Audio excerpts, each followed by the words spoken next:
안녕하세요. 정치를 쉽게 풉니다. 정치의 10단.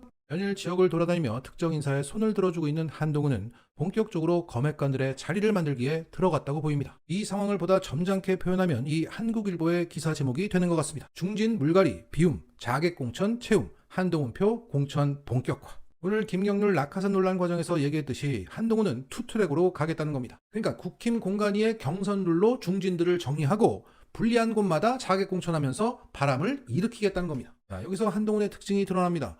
이재명의 인천 계양을과 정청래 마포을에 원희룡과 김경률을 꽂아 넣으면 바람이 일어날 수 있다. 이렇게 보고 있는 겁니다. 대단한 정무 감각이에요. 그리고 경선룰로 중진을 정리하겠다는 그 핵심 조항은 이겁니다. 하위 30% 중진은 경선에서 무려 35% 감산을 받게 된다는 겁니다. 자, 예를 들어 국힘 소속의 중진과 정치 신인이 지역구 경선에서 붙습니다. 거기서 중진이 60%를 득표하고 정치 신인은 40%를 득표했다고 칩시다. 그러면 1차적으로 중진은 자신의 득표율 60%에서 15% 감산됩니다. 그리고 이 중진이 의원 평가 하위 30%에 속했다면 추가로 20% 감산됩니다. 그러면 경선에서 60% 득표한 중진은 21%가 깎여서 최종 39%가 되는 겁니다. 그래서 40%를 득표한 정치 신인이 이기고 본선에 가는 겁니다. 경선 1등이 곧 본선 1등인 영남권에서 이 상황이 벌어지면 그 정치 신인이라고 불리는 검핵관은 바로 국회의원이 되는 겁니다. 그런데 이게 만약 34살 이하의 정치 신인이라고 한다면 상황은 더 심각해집니다.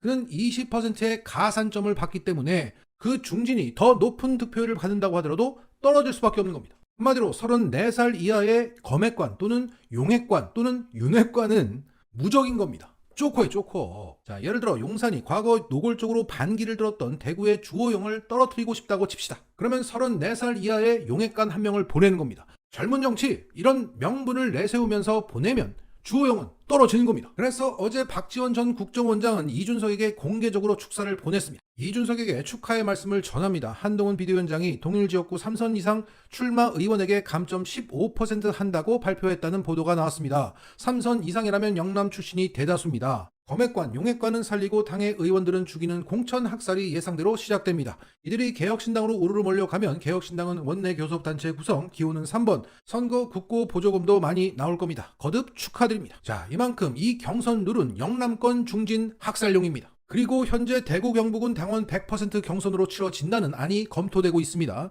이 외에도 국힘의 경선 룰에는 비윤, 영남권 중진들을 물갈이하고야 말겠다는 세부 조항들이 도사리고 있습니다. 여기에 국힘의 한 영남권 중진 의원은 이렇게 말했습니다. 공간위의 재량이 많이 반영될 수 있는 당 기여도 평가 점수 등을 조정해서라도 눈밖에 난 중진은 기어코 떨어뜨릴 것 같다. 자, 이렇게 경선 룰로 강하게 그립을 쥐고 있기 때문에 지금 국힘당의 영남권 중진들은 숨조차 제대로 쉬지 못하고 있을 것 같습니다. 그래서 현재 조금씩 나오고 있는 내부 불만들, 익명의 얘기들 이런 것들은 다 빙산의 일각으로 봐야 됩니다. 최근 한동훈과 중진들이 비공개 오찬 간담회를 가졌는데 그 자리에서는 공천룰 취지에 대부분 수긍했다는 얘기가 나오고 그 이외에 공천룰 갖고 어쩌고 저쩌고 하는 얘기가 나오지 않습니다.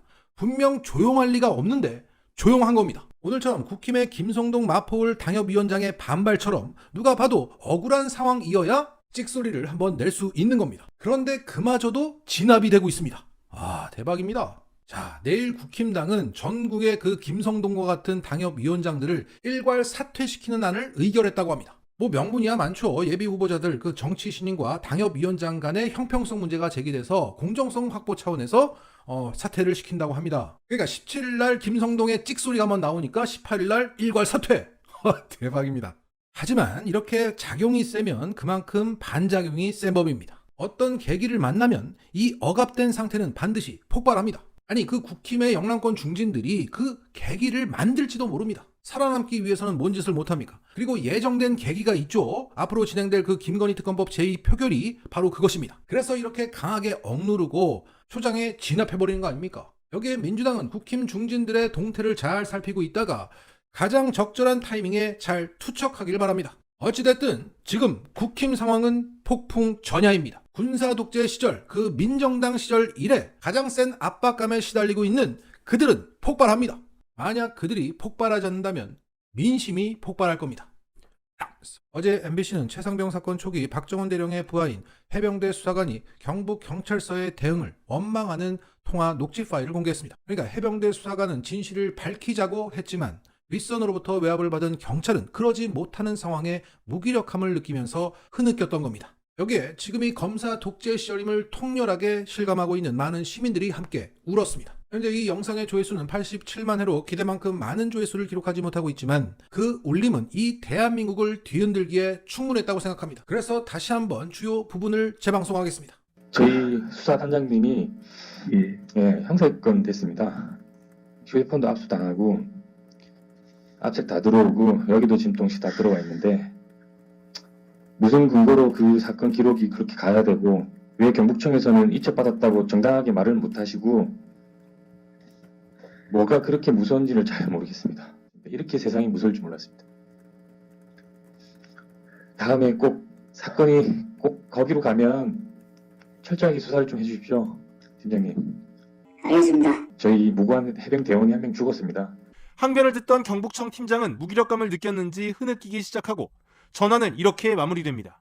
부모님 앞에서 저희가 맹세를 했습니다. 맹세코 사실관계를 정확하게 밝혀서 그 예방의 목적에 저희도 예방 못했다면 저희도 처벌받겠다고 했습니다.